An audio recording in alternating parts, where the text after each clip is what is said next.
दृढ निश्चय. श्रीपूर येथील राजा यांच्या निधनानंतर त्यांचा मुलगा राजवीर सिंग याला राज्यपदी बसविण्यात आले. राजवीर हा वडिलांसारखाच साहसी होता, पण अनुभव पाठीशी कमी असल्यामुळे अनेकदा संकटात तो घाबरत असे. अशावेळी त्याची माता त्याला हिंमत देत असे व योग्य मार्गदर्शन करून संकटातून बाहेर काढत असे. शेजारच्या राज्यातील गंगानगरमधील राजा भीमसेन याची श्रीपूरवर नजर होती. एके दिवशी भीमसेनने श्रीपूरवर आक्रमण केले. दोन्ही सैन्ये एकमेकांना भिडली. तुंबळ युद्ध झाले. भीमसेनकडे सैनिक खूप प्रमाणात होते. आत्तापर्यंत दिलीप सिंग याने कमी प्रमाणात सैनिक असूनसुद्धा भीमसेन विरोधात केवळ धाडसी व कल्पकवृत्तीने युद्धे जिंकली होती.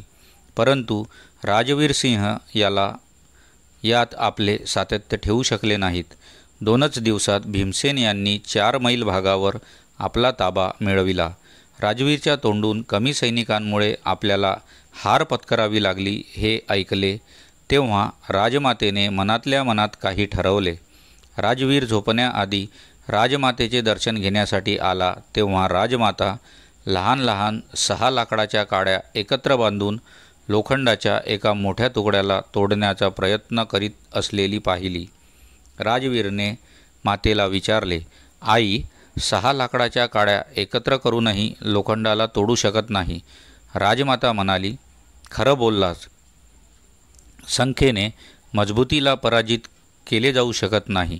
त्याप्रमाणे आपले वीर सैनिक आणि तू या लोखंडासारखे मजबूत व्हा. शत्रूची कितीही संख्या तुम्हाला तोडू शकणार नाही. अशी ताकद तुमच्यात आहे, ती जागृत करा.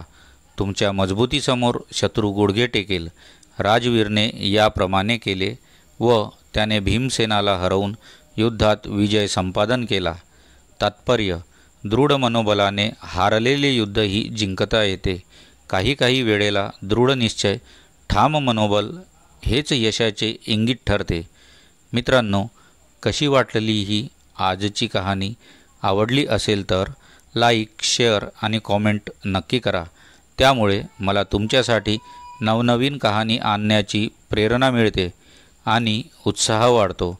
आणि जाता जाता चॅनेलला सबस्क्राईब करूनच जा. लाभले आम्हास भाग्य, बोलतो मराठी, ऐकतो मराठी. धन्यवाद.